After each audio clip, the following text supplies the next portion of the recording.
Имаше еден поп, да Попевтин се викаше.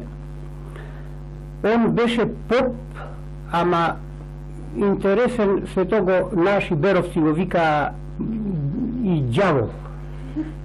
Повече дявол отколку поп.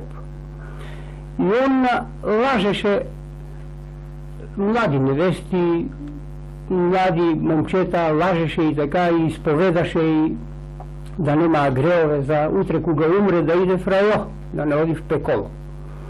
И така еден влах дошел од Пехчево во Берово, тамо му е фамилијата, во Пехчовската планина, и дошел кај дедо Попо Попевтин и вика: дедо Попе, ти ли си дедо Попевтин? Јас сум.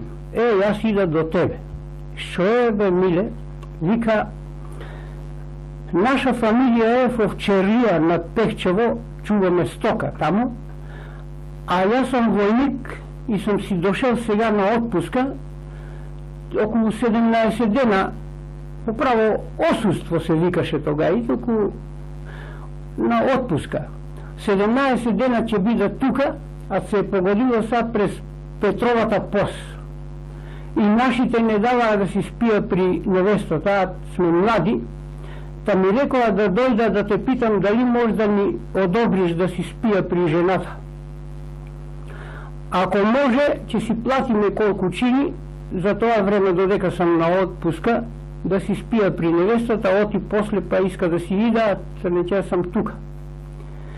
Попо земал книгата, голема книга, и гледа в книгата, обршча листовето и мисли шо да му прави, и едно време се сетил, вика: чедо, това е многу тешко, тоа е Божи закон, Бог е така наредил и е многу тешко тоа да се разреши. Јас мога некак да се потруда, ама ќе те фане скапо. Ќе треба скапо да платиш отиле. Денеска надницата е кожа големка, а ту ти ношеска ќе спиеш при жената си, а јас иска да читам молитви, да се моля на Бога, а утре јас треба да спија, та се едно като да... Значи, надница треба да ми платиш, та јас тоа да го работя. Јас треба да спија през дено, та през нощта да те избава од греовето ти која спиеш при жената си.